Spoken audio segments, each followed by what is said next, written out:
Hi everyone, it's Katrina. Attention history buffs and tech enthusiasts. Have you ever wondered if our ancestors were a little more advanced than we give them credit for? If you're here, I'm sure you have. Did the Mayans really create a system that looks suspiciously like a modern QR code thousands of years ago? Was it just a coincidence, or is there something more to the story? Get ready to question everything you thought you knew about the past. These aren't just dusty relics. These are the mysteries that hint at advanced knowledge. So hit that subscribe button and let's go. Did the Mayans create QR codes? The Maya civilization created QR codes 3,000 years ago. That's the newest theory sweeping the online world.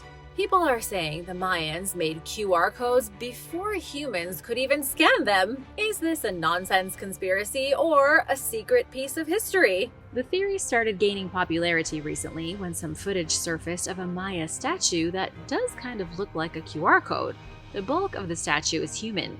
Then its head is shaped like a box television set with a digital fuzz and small squares like in a QR code. Just take a look at this picture that's been floating around online. It looks convincing, doesn't it? But is the statue even real?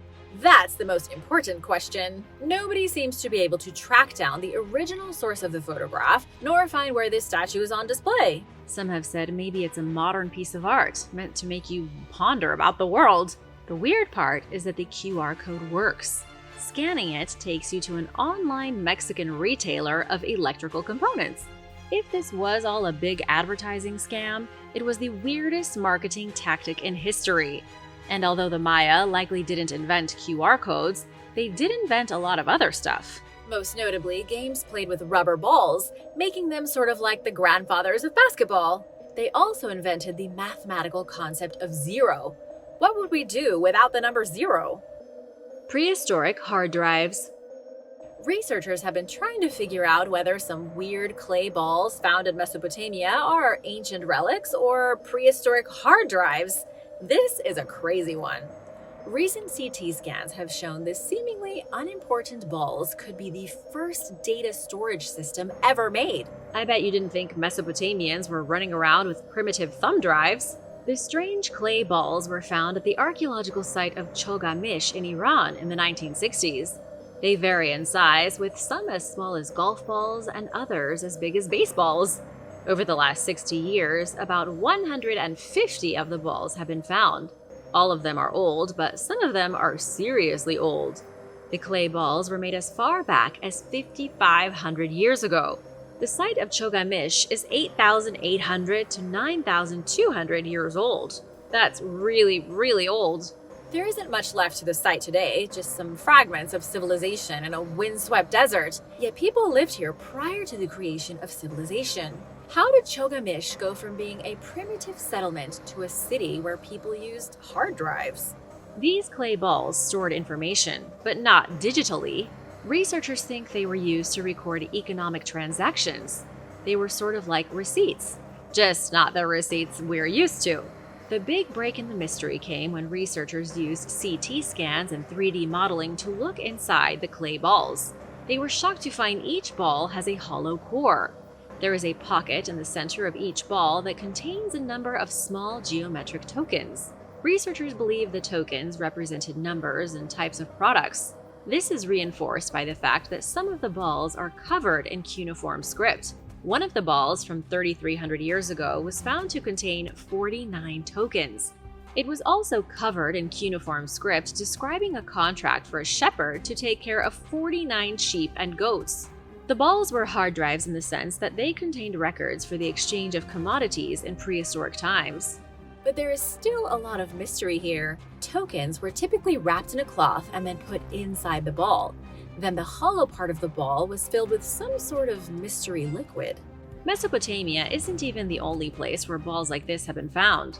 More than 400 strange clay balls have been uncovered in Scotland, also dating to around 5,000 years ago. It's shout-out time! I want to give a huge shout-out to Chicken to Jail for the generous super thanks. Thanks so much for watching and spending time with us. If you're new here, be sure to hit that subscribe button if you haven't already.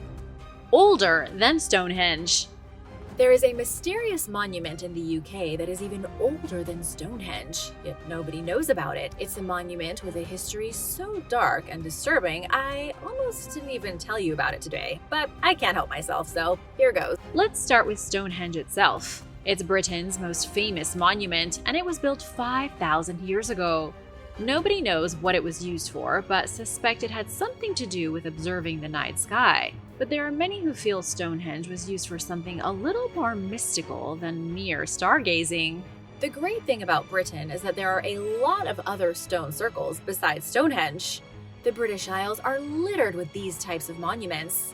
One of these circles is considered even more mysterious than Stonehenge. It's called, and I swear I'm not making this up, Woodhenge. If you watch the channel a lot, you've most likely heard me mention it before.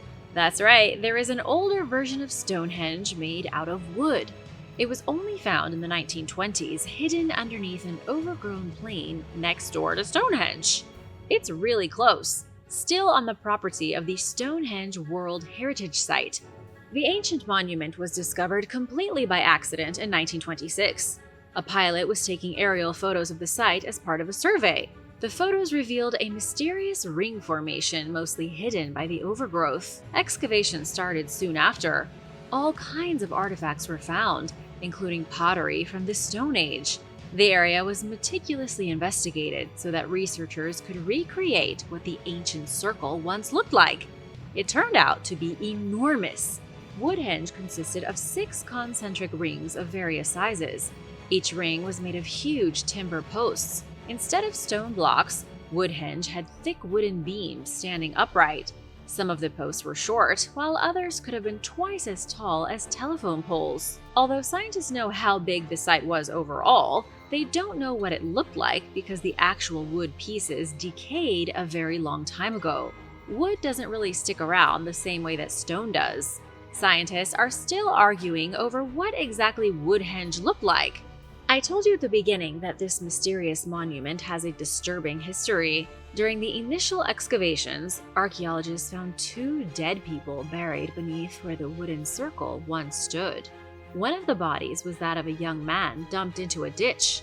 The other young body was that of a child buried almost directly in the center. The burials date to around 1760 BC. People are still paying their respects to the mysterious child today. There is a small grave for the unknown child at Woodhenge, where visitors can leave flowers and other offerings. Who the child was is still a mystery. Could they have been a young ruler, an infant king or queen? Were they sacrificed? It's possible the child was buried in the center of the circle as some type of forgotten ritual. If you're wondering where ancient technology comes in, Woodhenge is the technology. Woodhenge was an amazing example of ancient engineering. Researchers think construction started earlier than Stonehenge, meaning more than 5,000 years ago. The monument was massive, forming an oval more than 130 feet long and around 100 feet wide. The concentric circles were made of massive lengths of timber that towered to the sky like wooden skyscrapers. Building this marvel required a phenomenal understanding of advanced construction techniques. The Space Buddha, a fake? The legendary Space Buddha might be a fake. The Buddhist statue that was allegedly carved from a meteorite more than 1,000 years ago has been denounced as a forgery by Akim Bayer. He is an expert from Dongkook University in South Korea. But just what is this weird artifact, and why would somebody fake it? The Buddha statue arrived in Germany in 1939 following a Nazi expedition to Tibet. The Nazis wanted to discover the origin of the Aryan culture, which they suspected was somewhere in Tibet. It wasn't. The Nazi idea of an ancient Aryan civilization of technologically advanced prehistoric white people doesn't exist. They didn't find the mythical treasures they were looking for on their expedition. Along with proof of the Aryans, the Nazis wanted magic tools that could help them win the war. They ended up back in Germany with a Buddha statue from space. The statue was estimated at 1,000 years old. That wasn't the coolest part.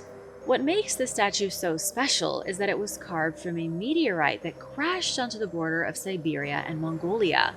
Akim Bayer says the artifact is all wrong.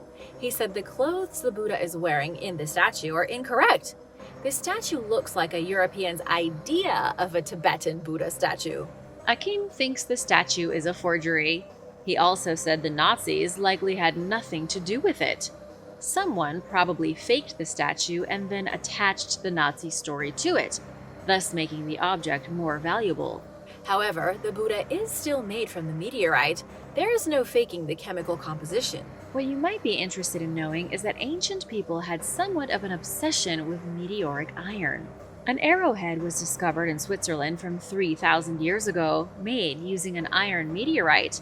When King Tut's tomb was opened in the 1920s, a dagger was found in his burial chamber, also made from a meteorite.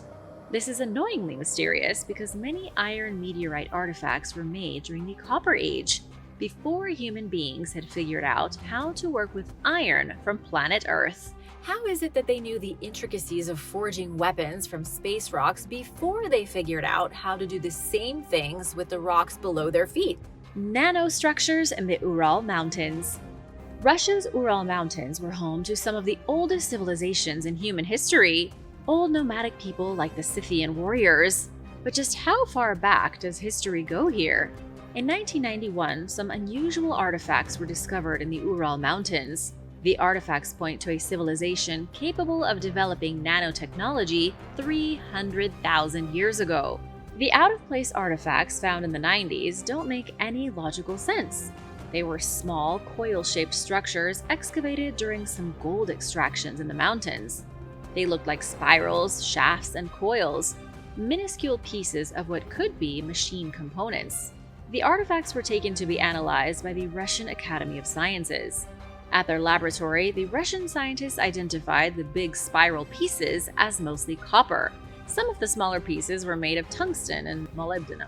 I should mention that the big spiral pieces only measured 1.18 inches.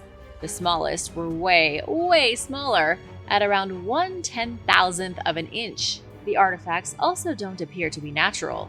The way they were shaped made them seem like they were manufactured.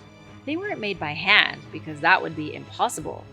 Tiny spirals like this could only be created by a sophisticated machine, one capable of making microscopic parts for things like computers, smartphones, anything space age. You're probably wanting an explanation by now, and I can give you a few, but you might not like any of them. One of the ways scientists have dismissed the discovery is by claiming the artifacts are modern. They've said the tiny structures are pieces of debris that fell from test rockets being launched out of Russia. Another explanation is that the artifacts are 318,000 years old. This theory comes from the fact the pieces were found between 10 and 40 feet beneath the ground. If the artifacts were shed by rockets blasting off, how would they have sifted 40 feet deep? It wouldn't make any sense. But wait, if the artifacts are indeed more than 300,000 years old, how is that possible? That doesn't make any sense either. Homo sapiens had only just evolved 300,000 years ago. Our ancient ancestors weren't manufacturing nanostructures and microscopic machine components. Where did they have these machines set up? In their caves? Some believe the tiny coils prove there was a much more advanced human race in ancient times. A race that lived long before the biblical flood and long before the Anunnaki. Could this be true? Is everything we know about human evolution a lie? Probably not, but just having some fun. This is what Stonehenge sounded like. Sound may have been at the heart of ancient rituals in Stonehenge when it was still new and shiny. Scientists have made the first scale model of Stonehenge, revealing what the stone circle sounded like. I know you heard a little bit about Stonehenge today and more about its neighbor, Woodhenge, but I have a little more to say about the UK's favorite ancient monument. I think you'll be pleasantly surprised. The newly built scale model is down a long concrete hallway and inside a room covered from floor to ceiling in foam. This room is in the University of Salford, where Professor Trevor Cox and his research team built the shin-high replica. They built the replica to research Stonehenge's acoustic properties. What they found is so profoundly shocking that it's changed the way scientists look at the ancient monument. Experiments in the foam room have shown that Stonehenge acted as a giant echo chamber. It amplified sounds made inside the circle so that it was like standing front row at a concert. A concert held in a cave where the sound reverberated and bounced off the walls. The stone circle worked to shield noise from outside. It was like a bubble of sound inside the circle. It sounds like something magical, but the builders of Stonehenge pulled it off with an absurd knowledge of acoustics. How the ancient builders of Stonehenge figured this out is mind-blowing. Scientists now couldn't even figure it out until they built a replica in a specialized room in a modern university. But what was the point? Okay, so it was an echo chamber, but that doesn't solve the mystery of what Stonehenge was used for. What did the ancients need an echo chamber for? Why drag the stones from Wales to England when there were perfectly good rocks nearby? Here's a snapshot of the scale model thanks to Andrew Brooks. It's a 1:12 replica complete with all 157 original stones. Only these ones were made using 3D printing. How the ancients controlled the weather. Back in 350 BC, Greek philosopher Aristotle accurately described meteorology. He looked around, made some notes, and decided he knew exactly how rain worked. A little bit of evaporation, some cloud formation, and voila, rain. Aristotle wasn't the only logical scientist of the ancient world. The Roman architect Vitruvius understood the process of rain creation as well. He used the idea when he created Roman baths. It was the same principle to make luxurious bathhouses and steam rooms. Despite the fact that some people clearly understood science, other ancient people still considered rain a supernatural phenomenon controlled by testy deities. In ancient Greece, Zeus controlled the weather. In ancient Rome, it was the god Jupiter. As you already learned earlier with the Aztec, ancient people did crazy things to make the rain fall. The Aztec killed people in the name of Tlaloc. Was there something the ancient people understood about this supernatural that has been lost in the modern world? When the statue of Tlaloc brought a torrential rainstorm to Mexico City, was that a glimpse into the power of the ancients? Civilizations of antiquity took weather very seriously. They had scholars whose whole job was to interpret weather signs and foresee rainstorms. Weather prediction was a bizarre science 2,000 years ago. Scholars would watch cloud formations, sun rays, and animal behavior. Just listen to some of the ways they predicted the weather. One of the rain scientists was Claudius Aelianus. He wrote a book on the subject in the 2nd century AD. Claudius said that if an ox roars and smells the earth, it's most likely raining. If the ox eats more than usual, severe weather could be on the horizon. If the owl cries out, a storm is coming.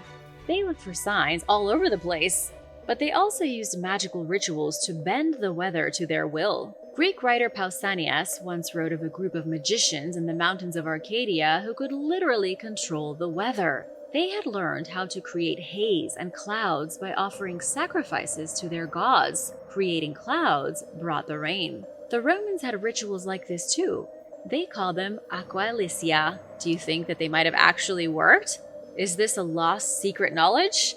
Let me know in the comments below. When the gods came to Mexico. There is an ancient artifact that stands in a pool of water inside Mexico City's Chapultepec Park. It is kind of a strange situation because the monument is right next to a very busy road where the noise of the traffic is almost deafening. But the huge statue was built at a time when there was no traffic. This is a monument of Tlaloc, the Aztec god of rain, and it happens to have supernatural powers. Either it has powers or the Aztec figured out how to make a statue control the weather. The story of how the fury of the rain god came to Mexico will leave you questioning your beliefs. The monolith was discovered in the 1800s near the small town of Coatlinchan. The villagers were digging an irrigation canal when they hit solid stone. They kept digging and digging, thinking surely they would get to the bottom of the buried statue soon, but it took ages to reveal it. The statue was truly a behemoth, buried deep in the ground like the Moai of Easter Island. When it was finally unearthed, the villagers were in total awe. They stood mouths gaping before the giant stone manifestation of Tlaloc, the frog-faced Aztec lord of rain and god of water. It was likely created by the ancient Aztecs as a way to venerate the deity. Only by worshipping Tlaloc could they hope for favorable weather conditions, keeping the crops coming. For the next century, the monolith remained in the small Mexican village. Although unlike the Aztecs 1,000 years earlier, the villagers didn't make any blood sacrifices. The Aztecs used to sacrifice a person before the idol of Tlaloc in a bloody spectacle. They believed their god required the blood of children to bring the rains. How brutal is that? In 1963, the Mexican government moved the statue to their capital and put it on display outside the National Museum of Anthropology. The Colossal Statue is so big that archaeologists had to build a special trailer just to transport it. It makes you wonder how the Aztecs carved and transported Tlaloc when normal modern machines couldn't do it. The statue weighs an astonishing 168 tons. It also stands 23 feet tall. What technology allowed the Aztec to move such a hefty block of stone? The sculpture was brought 29 miles from the village to Mexico City. When it arrived, it was in the middle of the dry season. But holy moly, did it get wet when the rain god settled in his new home. The heaviest thunderstorm ever recorded during Mexico City's dry season battered the city like God had sent another flood. Rain fell from the sky in buckets in what people thought was a supernatural event. People almost started building an ark. Even as the rain poured down, more than 25,000 people gathered before the statue of Tlaloc. It was like a scene straight from the days of the Aztec Empire. People crowded the Colossus in the rain as if in worship. More than 50 years later, the statue still stands in the exact same spot. Was this a supernatural event? Did moving the last surviving hulk of Tlaloc cause the heavens to pour down rain, or just a coincidence? Let me know in the comments. The miasma of disease. Washing your hands doesn't seem like a piece of technology, but in a way, it's the most important technological invention of the last 200 years. Prepare to be both disgusted and thoroughly amazed by the history of hand washing. Rubbing your hands together under some water feels like something that should be natural, but up until the middle of the 1800s, not many people washed their hands. Doctors would dissect a cadaver and go straight to delivering a child, often killing the mother and her baby from infectious corpse diseases. The father of hand washing was Ignaz Semmelweis. He was a Hungarian doctor working at Vienna General Hospital in 1848. Ignaz was disturbed by the fact that the maternity ward led by doctors suffered from far more maternal deaths from childbed fever than the clinic ran by midwives. There were way less deaths when only women were involved. Somehow the men were killing their patients. Ignaz knew there was a connection, but he couldn't immediately figure it out. In the 1840s, nobody knew what germs were. Everyone thought diseases spread by miasma, by smells. Scientists around the globe were convinced that bad smells from rotting corpses and sewage caused people to get sick. In Victorian England, people kept their windows shut so that the bad smells couldn't get in. During sickness outbreaks, they hid in groups inside and away from the fresh air. They thought they were being safe. In reality, they were trapping themselves in poorly ventilated spaces with potential sick people. Ignaz came up with a theory. He thought that cadaverous particles on the hands of doctors who had been working in the morgue were infecting new mothers. To test his theory, he ordered all doctors to wash their hands and their instruments in a chlorine solution. He thought the chlorine would kill the smell of cadaverous particles. There was an immediate change. The mortality rate for new mothers dropped from 18% to 1%. It was a happy ending after that, right? Doctors accepted that invisible particles could make people sick and started washing their hands, right? Everyone accepted science and was perfectly rational, right? Wrong. Ignaz lost his job, was called crazy, and had a mental breakdown. He was so publicly humiliated that he died in a psychiatric institution at 47 years old. Doctors were offended by the mere suggestion that they could be causing infections. It took another 50 years for scientists and doctors in the Western world to accept that hand washing does indeed save lives. Fragrant Roman perfume. Archaeologists recently found perfume from 2,000 years ago. For the first time ever, scientists might be able to recreate what people smelled like during the Roman Empire. How would you like to strut around smelling like a Roman emperor or empress? You might think Rome was pretty smelly, considering they had public toilets where everybody shared the same sponge on a stick for cleaning up their bottoms. But Roman people loved covering themselves in fragrant perfume, so it may not have smelled that bad. In 2019, Professor José Rafael Ruiz and his research team were investigating the ruins of a tomb in Seville, Spain. They found the well-preserved urns of 6 people. Inside one of the urns were the dusty remains of a woman who died around the age of 30. There was something extra inside her urn. a cloth bag containing a small quartz vessel with a petrified block of perfume. The vessel is in exceptional condition. The previously liquid perfume turned solid like a stale block of cheese. Its excellent preservation allowed scientists to use methods like gas chromatography and mass spectrometry to identify the chemical makeup of the perfume. The perfume was made from two major components: the base for aroma preservation and the essence. The base was a type of vegetable oil, likely olive oil. The essence, the thing that made the perfume smell a certain way, contained patchouli. Patchouli is a type of oil derived from a plant that grows in India. Roman perfume makers were so skilled at what they did that the technique for making perfume has hardly changed in 2,000 years. They were importing material from Asia just to get their fragrances right. You might not think that smells are as impressive as other forms of ancient technology, but it took significant knowledge of herbs and chemicals to create ancient perfumes. What the Romans did was so complicated, even with the new discovery, that modern scientists can't 100% recreate the aroma. Secrets of an ancient winery. One of the world's most famous wine regions is also home to some ancient secrets. Archaeologists recently made some exciting finds at a winery in France's Rhone Valley. The winery is in ruins today, but 1900 years ago, it was producing some really delicious stuff. The ruins of the winery were found near the small town of l'Aveyron. Archaeologists started digging in spring 2023 and are still at it. The winery dates to the 1st century AD.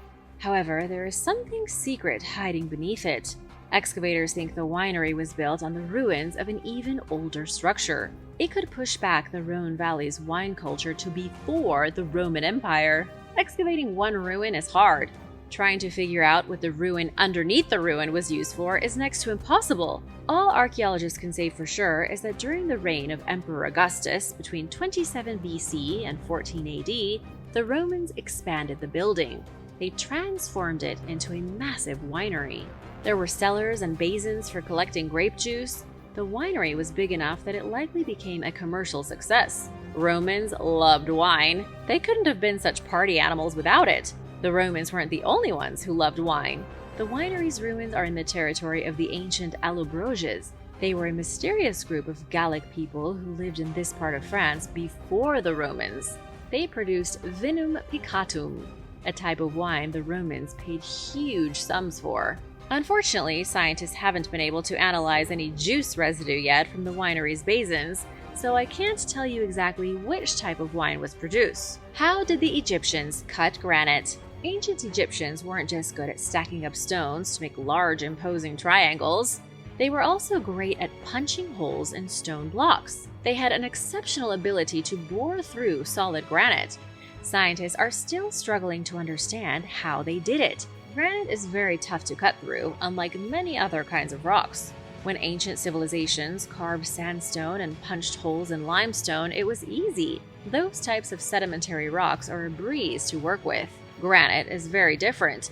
It requires significantly more durable tools to cut and shape. So, how did the Egyptian masons cut granite so effectively while they built their tombs and pyramids? The mainstream archaeological view is that they used copper, bronze, and wooden tools.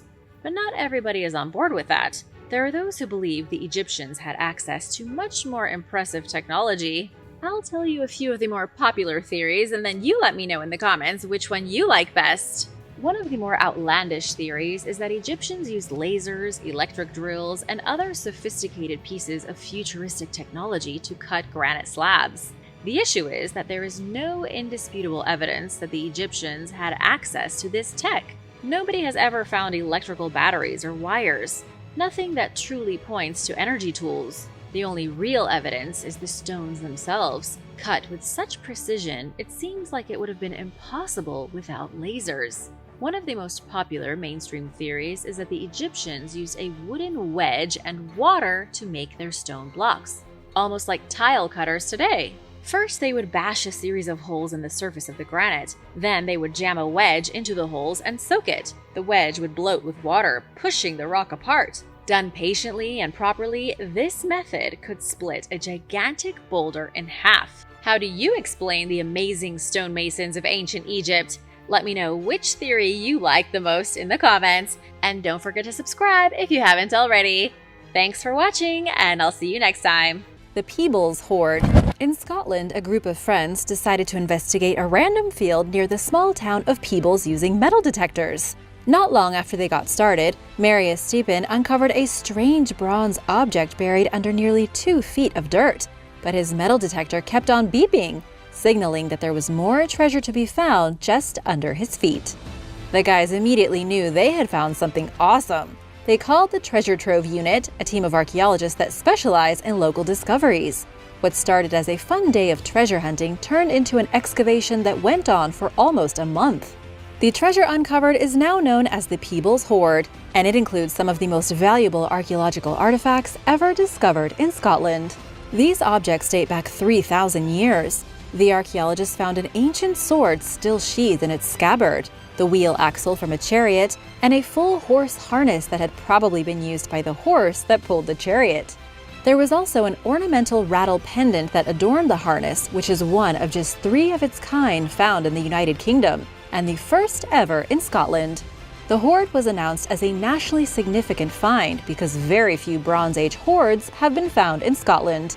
The soil had just the right components in it to preserve wood and leather materials for thousands of years, even things like the leather straps for the horse harness. However, nobody is sure exactly who left all the treasures behind. Since it was so complex, the entire hoard had to be lifted as a block and taken apart one artifact at a time. As for how much the treasure is worth, we can only guess on that, but it's probably many millions of dollars. Shipwrecked Coins. A gang of treasure hunters in Florida found a very valuable cache of ancient coins from a sunken shipwreck. The ship was part of a fleet of Spanish vessels that sunk off the coast of Florida way back in the year 1715. The treasure hunters found 22 silver coins that have been estimated to be worth about $6,000. That's not too bad for a day of treasure hunting. Plus, the treasure hunters didn't even need to dive down to a shipwreck to find them. They uncovered the coins after they washed up on a beach following a brutal storm that moved over the Gulf of Mexico in February. The winds reached top speeds of up to 40 miles per hour, along with waves that were 13 feet tall. During the storm, the coins must have gotten swept off the bottom of the sea and deposited on the sandy shore.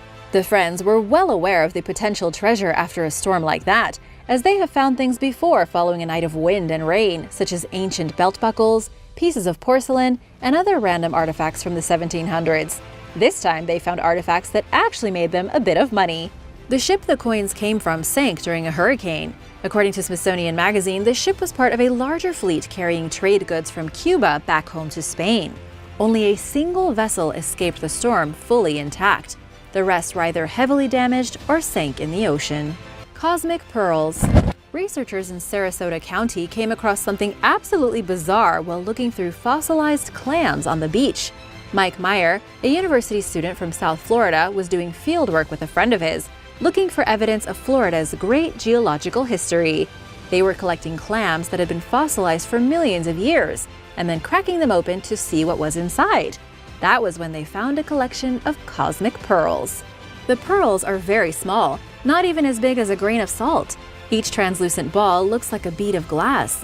However, after the students took the beads back to the lab for analysis, they discovered them to be microtectites, very small particles that form when an object from space impacts the atmosphere and explodes, sending molten gunk falling through the sky.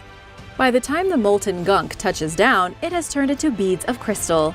After making the discovery, Mike kept on looking anyway. He ended up collecting 83 of these cosmic pearls and keeping them in a small box for over 10 years. Further analysis proved that the spheres contained traces of exotic metals from outer space. How exactly they got into the clams is still a bit of a mystery, as is how much money the pearls could be worth. They have no monetary value at the moment, but in the future, having 83 pearls that literally came from space could prove to make Mike a very rich scientist. Inuit artwork in Detroit. Some very valuable Inuit treasure has been discovered in a rundown old house in Detroit, of all places.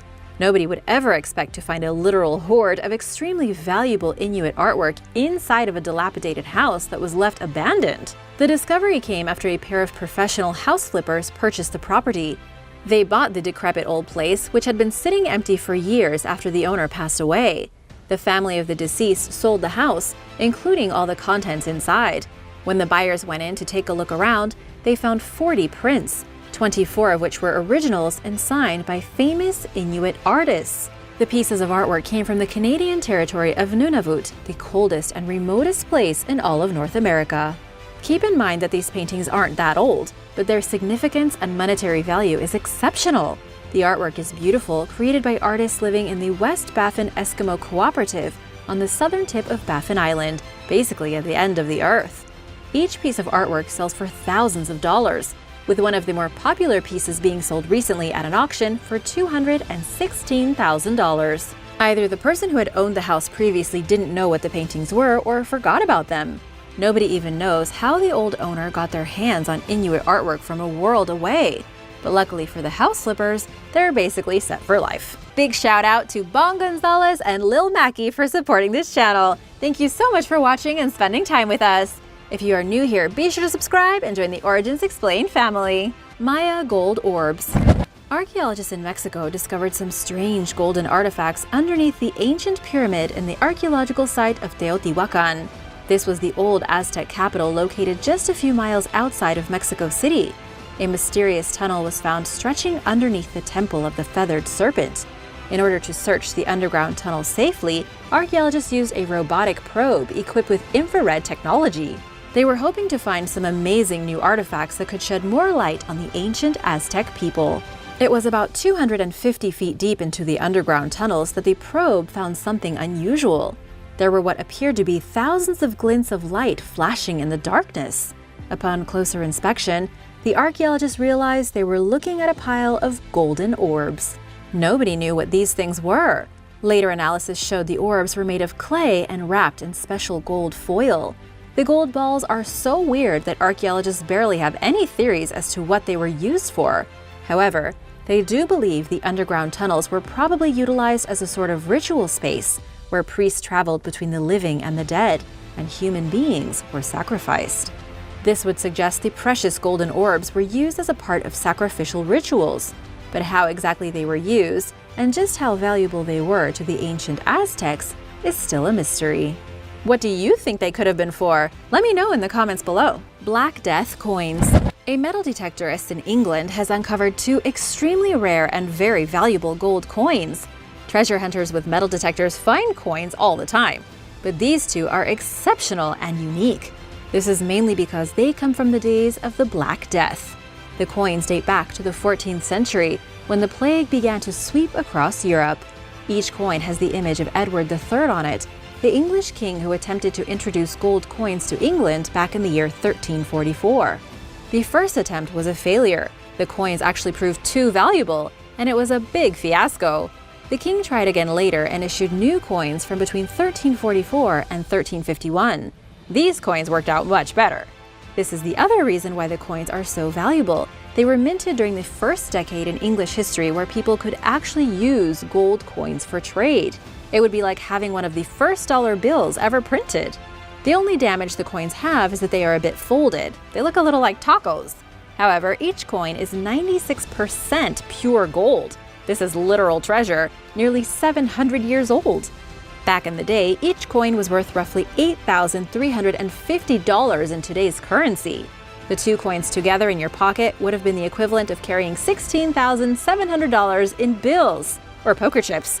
Today, the coins are likely worth significantly more. Nobody knows how much they may earn at an auction, but the guy who found them will probably have enough hard cash for a nice new sports car. What would you do with this kind of money? Let me know in the comments below. 19th century sword. A woman in Plymouth, Massachusetts was digging in her backyard when she found an unexpected treasure. She was digging with her shovel when she heard the click of metal on metal. Carrie Hadaway then dug up a fencing sword from the 19th century. Blown away by the random discovery, she took the artifact to a local researcher, who then told her the sword was probably crafted by a local blacksmith over 150 years ago. It's not clear how much she can get for the ancient sword at auction, but it's likely worth a pretty penny. Even more amazing is that after the discovery, Carrie went a little overboard on her home excavations. She began digging all through her yard and was flabbergasted by what she found. She turned up arrowheads, fossils of random animals she couldn't identify, and what she believes to be stone tools. It turns out Carrie's house is a treasure trove of ancient artifacts, most of which she's hoping to put on display at a local museum. Constantine's Finger. The finger of Constantine the Great was discovered sitting inside of storage at the Louvre Museum in Paris. This was not Constantine's real physical finger. Instead, it belonged to a huge statue of Constantine housed inside the Capitoline Museum in Rome, originally built in 1584 and placed on top of a column in Old Rome. This statue consists of a giant head and one of the emperor's hands, of course, minus a finger. This statue had been missing its finger for over 500 years. But how did the hand and the finger get separated? And why did it take so long for researchers to realize what had happened? Back in 1913, years after the ancient artifact was gifted to the museum by an Italian banker in 1863, a man who until his death had possessed one of the biggest collections in the world of Roman antiques, the finger was accidentally categorized as a toe. Nobody knew whose toe it was, and so the giant thing was just kind of stuck away and forgotten about. It wasn't until 2018 that researcher Aurelia Azima realized the connection. After a bit of back and forth between the museums, the finger was finally shipped to Rome and reattached to the 39-foot statue using a non-invasive method. It turned out to be one of the most valuable fingers in archaeological history. Pub coins. After 10 long years of hunting for treasure in his spare time, endlessly plodding along with his metal detector just hoping to find something valuable, Luke Mahoney finally hit the jackpot. He found the biggest hoard of his life in a field outside his local pub. The treasure collection boasted more than 1,000 silver coins, an impressive find thought to be worth over $100,000. Luke runs his very own metal detector shop near the very same pub by which he made the discovery. After 10 years of hunting randomly, he decided to check what was essentially his own backyard, and that paid off big time. The coins he found date back to between the 15th and 16th centuries. Based on what the experts told him, the coins were likely buried by a local landowner who went to fight in the Civil War and never came back. His riches remained in the ground for around 400 years. Now, Luke will likely split the profits with the pub owner, seeing as the coins were found on his land. Either way they split it, both guys are about to be rich. The Golden Hands. The ancient Chimu culture prospered on the northern coast of Peru between 900 and 1460 AD. They ruled about 620 miles of Peruvian coastline and were eventually beaten and wiped out by the more powerful Inca civilization, only 60 years before the Spanish landed and wiped out the Inca. Too bad they hadn't worked together. In any case, the Chimu people left behind some very amazing archaeological wonders. Their capital city of Chan Chan is a hotspot for valuable archaeological relics. The city was likely once the greatest in all of South America. The Chimu excelled at engineering, even creating a hydraulic canal irrigation system, learning how to fashion complex things out of metal, and making some of the most impressive golden treasures. One of these treasures is a pair of golden hands uncovered during an excavation. Researchers don't know what exactly these hands were used for. Some speculate they may have been props in an elaborate ritual, where a shaman would use the hands to touch sacred objects, or perhaps they were meant to represent the hands of the gods themselves. The hands appear to have been made out of pure gold, making their historical and monetary value immeasurable. The hands are currently housed in Peru's Gold Museum, safely out of reach of greedy thieves, hopefully. Thanks for watching! What's the most valuable treasure that you've ever found? Let me know in the comments below, and remember to hit that subscribe button if you haven't already. See you next time. Bye!